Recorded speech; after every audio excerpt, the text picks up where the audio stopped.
Warcraw de Corvus Belli, 6 mois après, le bilan.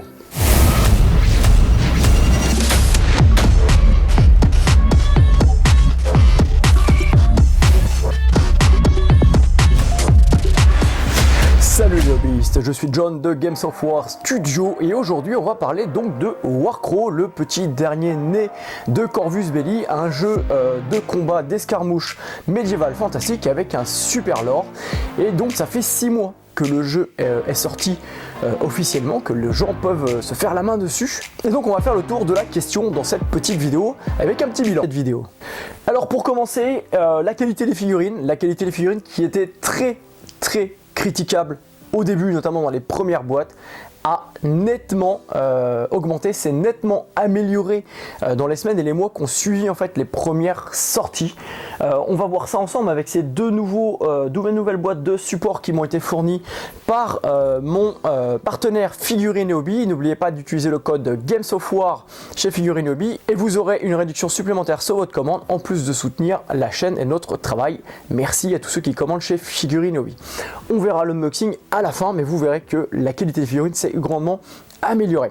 Deuxième petit point noir qu'il y avait eu, c'est le fait que ça soit limité, qu'on n'ait pas plusieurs factions dès le départ, mais que ça soit sorti au fur et à mesure avec pas mal de temps d'écart, ce qui finalement en fait limite directement les gens, enfin le craquage financier, l'achat compulsif des gens, parce que si les deux premières factions ne leur plaisent pas, et en fait ils attendent, puis à un bout d'un moment la hype passe et on passe à autre chose. Et ça c'est quelque chose qui est assez classique dans le monde de la figurine. Et pour autant, il s'avère en fait que la hype a été entretenue malgré donc ce choix commercial, ce business plan choisi par Corvus Belli qui est discutable encore une fois. Mais la hype s'est entretenue et les gens qui étaient là au début sont encore là malgré la qualité des figurines de départ et malgré le business plan choisi et le fait que les sorties sont assez espacées. D'ailleurs, l'absence en fait de sortie de plusieurs factions dès le départ, aujourd'hui c'est corrigé puisque à 6 mois du jeu, vous avez 4 factions de disponibles, donc l'hégémonie, les tribus du nord, donc les orques, vous avez les Yaldabaoth qui sont disponibles dans Warcraw Adventure, le jeu, le donjon crawler, et vous avez les Sienan, donc les elfes qui sont sortis, qui arrivent là début avril.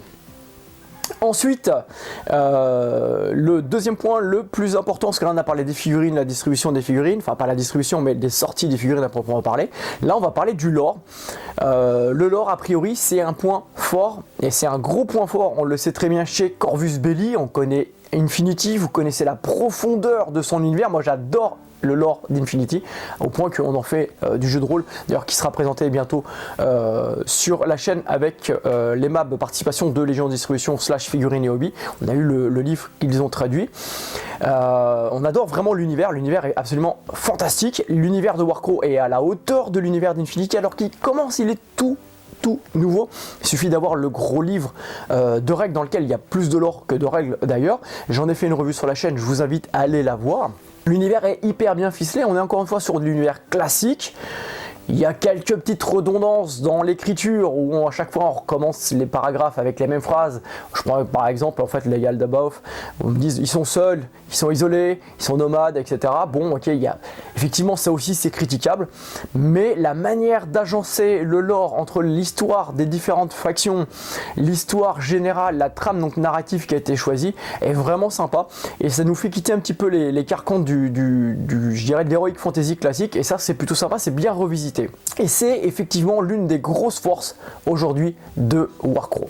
Troisième point, le système de jeu. Alors là, effectivement, tout le monde n'est pas d'accord. Il y a eu énormément de commentaires sur Internet. J'avoue qu'en France, à l'échelle franco-française, ça a eu du mal à démarrer en matière de jeu. D'ailleurs, il y a très peu de contenu de rapport de bataille sur Warcraw sur le YouTube Wargame français. Il y en a eu avec pas mal d'erreurs, alors c'est pas de leur faute, moi je salue les copains de Dingue de Jeu et notamment Pierre, c'est pas de leur faute, j'avoue que les règles sont quand même assez denses. La toute première fois que j'ai pris les règles en main et que j'ai essayé, je me suis dit oh ça va, c'est assez proche d'Aristeia, et à la fois c'est assez loin et assez dense pour être dans un esprit d'un Infinity quelque part, attention je mets entre guillemets. En fait grosso modo, Corvus Belli n'écrivent jamais des jeux qui sont simplés. C'est ça le truc.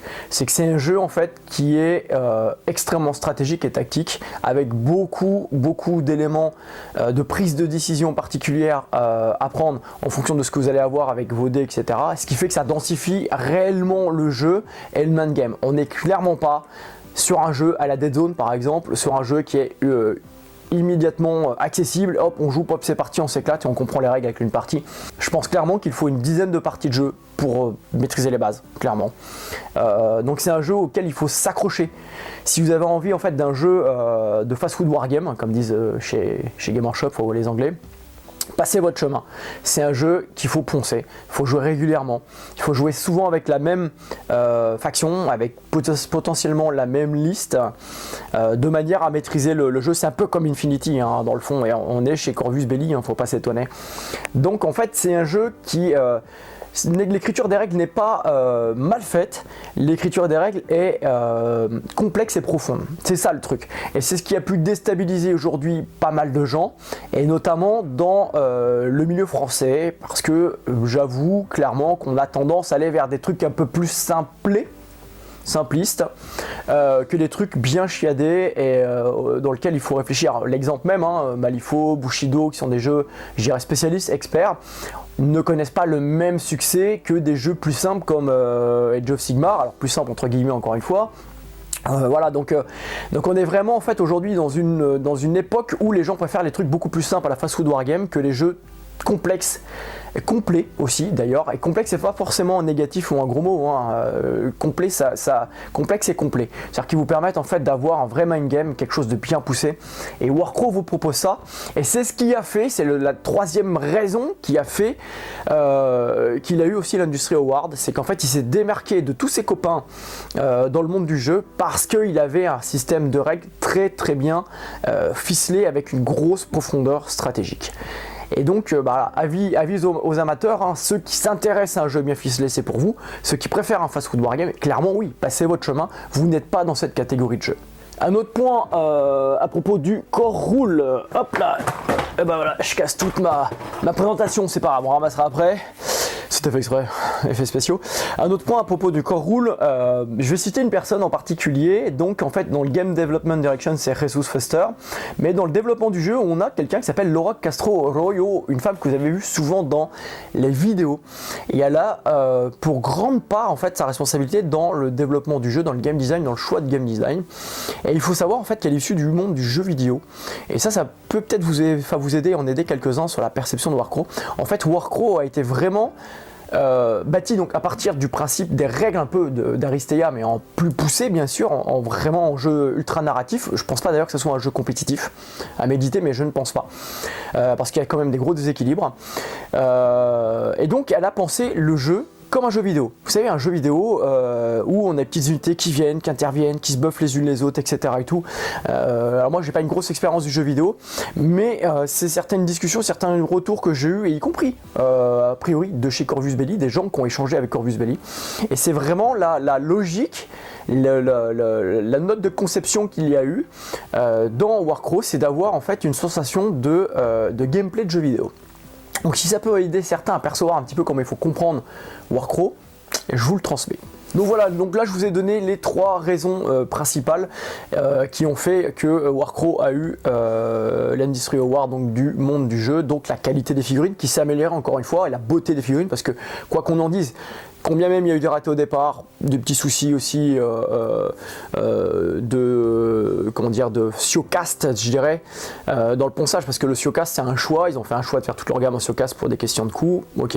Moi je suis pas fan du Siocast, clairement, mais c'est vrai que les figurines, une fois montées, une fois qu'on a réussi à prendre en main le Siocast, elles sont vraiment magnifiques, clairement elles sont très belles, elles sont de la hauteur d'Infinity, et on sait qu'Infinity c'est une franchise qui fonctionne extrêmement bien, enfin une licence qui fonctionne très bien, et qui a vraiment un grand succès, et donc je pense que Warcraft va suivre ce succès.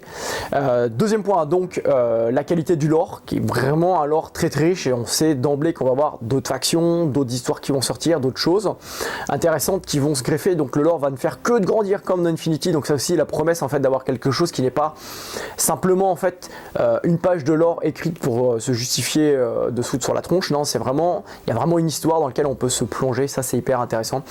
Et enfin son système de jeu qui est novateur, intéressant, qui se démarque des autres et qui est justement complet, complexe pour avoir un vrai main game, un vrai jeu tactique et stratégique à terme, et pas simplement un jeu de fast-food wargame quoi. Voilà. On se retrouve du côté atelier les amis, puisque moi je suis avant tout un figuriniste avant d'être joueur, et ce qui me plaît c'est la qualité, c'est les figurines, la beauté des figurines, il faut qu'elles me racontent une histoire. Et donc là je vais vous présenter l'hégémonie Black Legion Support et le Northern Tribes Varank Support, donc deux packs d'unités à rajouter à vos listes, notamment à la boîte de base, qu'on va pouvoir découvrir ensemble, et on va voir donc justement la qualité de ces figurines. Donc ça se présente avec deux boîtes comme ça. On va ouvrir l'hégémonie en premier. Alors, finalement la fée clochette n'a pas gardé l'hégémonie puisqu'elle veut jouer absolument les elfes. Donc du coup elle aura les elfes pour jouer et c'est Zorath Prêcheur qui a récupéré l'hégémonie. Donc à l'intérieur vous avez les cartes en français et en anglais, bien sûr vous avez les deux, donc vous pouvez comparer les différentes traductions, enfin la traduction et l'anglais si vous avez un souci. Puis si vous jouez international vous pouvez jouer avec les cartes anglaises. C'est Légion Distribution qui assure la traduction. Et ensuite vous avez un petit pack comme ça, plastique noir avec la figurine, les figurines à l'intérieur, petit blister.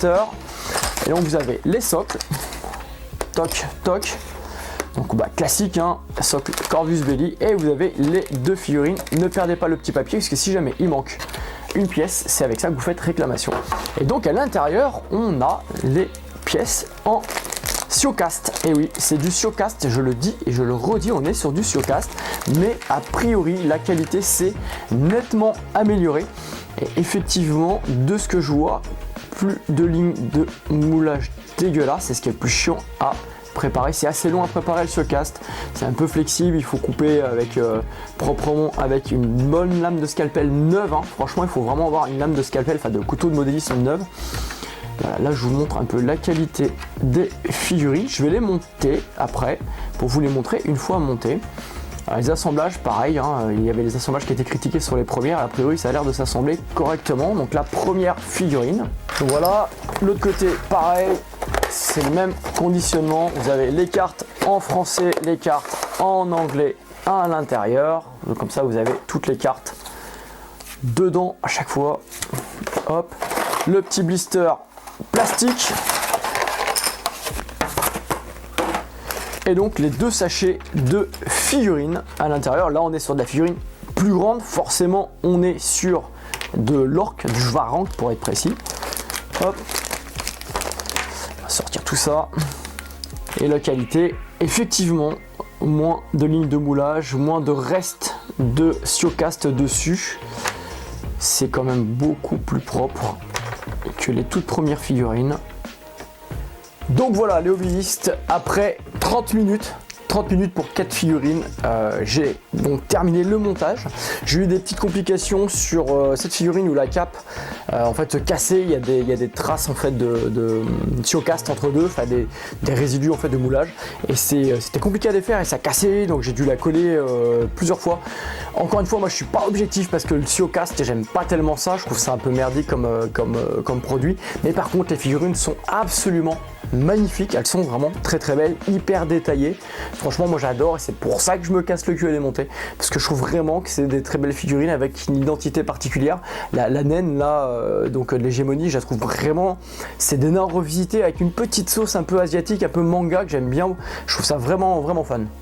Voilà les hobbies pour cette toute petite vidéo de bilan des 6 premiers mois de Warcraft de Corvus Belli. En bref, Warcraft, j'aime le lore, j'aime la direction artistique, j'aime les figurines, la beauté des figurines, j'aime un peu moins le Siocast, hein, vous l'avez compris. Et j'aime bien en fait l'idée d'avoir un jeu un peu plus tricky, un peu plus complexe que tout ce qu'on peut faire ici au Centre Vie.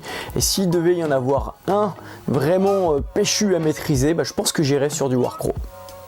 Prochain rendez-vous autour de Warcraft, tout simplement les rapports de bataille. Pas sûr qu'on fasse le livre d'initiation, je pense qu'on va directement passer sur des scénarios du gros livre de règles avec des compositions un petit peu plus grosses puisqu'on a déjà testé plusieurs fois de notre côté et on va vous faire un vrai beau rapport de bataille avec tout ce que ça peut apporter une fois qu'on maîtrisera vraiment mieux les règles parce qu'il y a plein de petits détails à prendre en considération pour pouvoir dégager en fait le sel de ce jeu.